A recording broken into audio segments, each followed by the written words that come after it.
But there's something funny happened in Parliament today. The funny thing I see with Parliament, and then they say, when the chairman, and I would like to say this, the NDC chairman, the chairman of the vetting committee, Mr. Ahiafor, is the weakest chairman I've seen in the history of this country.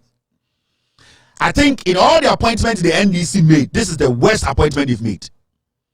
This was never supposed to happen. With all due respect to this gentleman, with all due respect to his experience in Parliament, I don't think he is carved or he has the temperament and also the boldness to be the chairman of a vetting committee. I am disappointed, and I've always been disappointed in his approach to issues.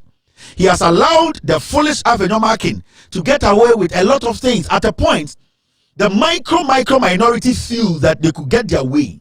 And sometimes you ask yourself, say, this chairman, what even actually convinced the NDC to bring Ahiafor to lead the NDC or to lead this vetting committee? Because he is not able to exert his authority on the vetting. So he allows the NPP, these rascals, the NPP side of the vetting committee, to just foolishly do what they want to do.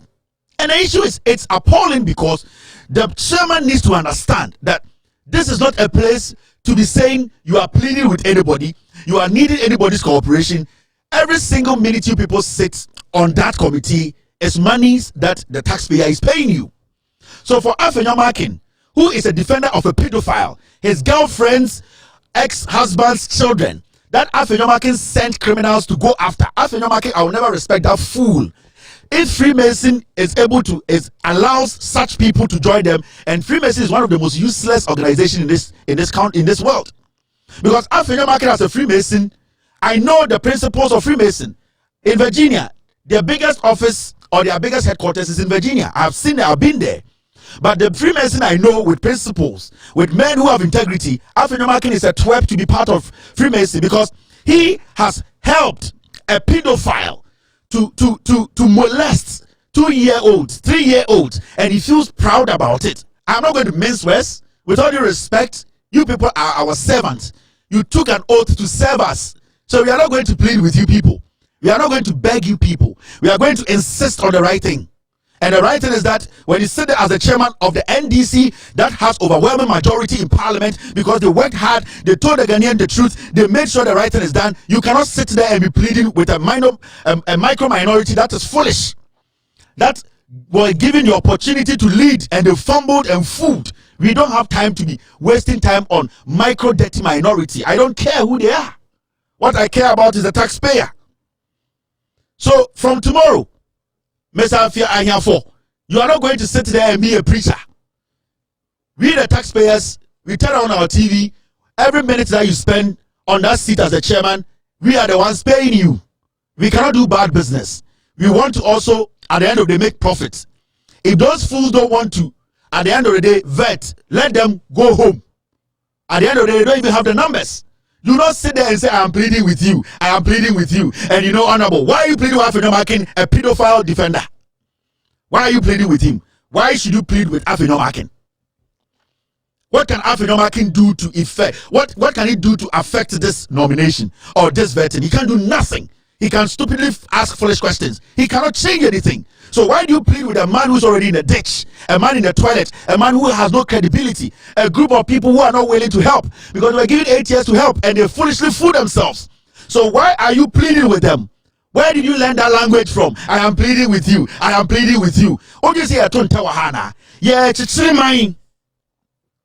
Let's stop this childish thing and this me a Christian. I want to please everyone. You cannot please everyone. And that is what you people did from 2012 to 2016 when John Mahama tried to please everyone. Please the country. And it's not only NDC people or MPP people. Please the country. Your service is to the country. So don't sit there and say, somebody will think I am rude. Somebody will think NDC is being radical. Have you killed anybody? You want the process to go on. So if you cannot do the job, sit at home. I don't want to channel my energy on you. You are a very decent man. You are a very respectable man. You have proven you want to serve. If you know this particular position is too big for you, stay home. We will get somebody to do the job. Tell them that you are sick. They will get somebody in there to do this job. These are micro minorities. They don't matter to anybody. These people have done more worse things than any government. When the NPP were in power, you saw the foolishness we saw during the vetting. Do you think the room you are giving to these people for them to say, let's adjourn, let's go and sit, waste Ghanaians time? Do you think Oseche Mensah Bonsu Ojo, why is that criminal, will allow that to happen? He will override every nonsense and say, we are working here, we are serious here. We want to run a country, we want to run a government. You cannot let riffraffs who were given 8 years to lead this country, who foolishly fooled themselves for 8 years to be distracted us. You are working for the taxpayer. We want to vet people and listen to them. So if the micro dirty minority cannot accept, they should walk. You need to exert your authority. Every single minute on that committee is money that we are paying. It means Ahiafor, if you cannot do the job, you are weak. Walk and let us get people who can sit and make decisions to move this nation forward. I am very disappointed in the NDC. I'm disappointed in John Mahama for allowing Ahiafor to still sit on this committee. If there's a procedure the NDC can activate in Parliament to make sure he's out for somebody to take over the chairmanship position on during the vetting, they should do it, because Ahiafor is basically the one who is retrogressing this vetting. Because if he had exerted his authority, the distractions and the nonsense flowing from this minority, dirty minority, it wouldn't have happened. We would have had a smooth interrogation and vetting process whereby Ghanaians will understand these nominees. But because Ahiafor, you are weak like balls. You are weak. There's nothing about you that shows that you can, or you can basically control this committee. You can't. With all due respect to the Speaker of Parliament, Ahiafor, and to the NDC, he does not need to lead the NDC on this committee again. It's a waste of time. It's a total waste of time. The process has been derailed. It is not smooth because you the chairman to take decisions. Who are you trying to please? Who are you trying to please?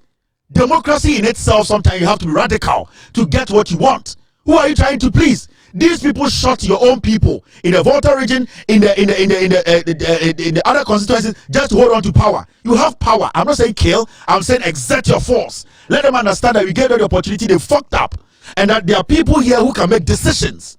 Don't sit there like a 2-year-old kid and let these riffraffs who are given opportunity and fool themselves for 8 years to be sitting there and looking like they are important.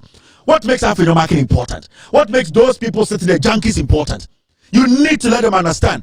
The people out there are the people who want to hear the nominee, not you people. So if you people are going to walk. The Ghanaian taxpayer wants to hear the nominee. The NDC panel members there, they are also Ghanaians. They can pose questions. So if they are not willing to, block them out and let's move on. There's no time. Time no day for Agege boys. John Mahama does not have time. We need to make sure things are done quickly. We need to make sure this country is moved from where it is to a better position. We don't have time to be entertaining foolishness. We have time to make sure that the things are done. The NPP foolish attitude, ignore them, Mr. Ahiafor. If you cannot do that, then just leave the seat for somebody who is willing to do that.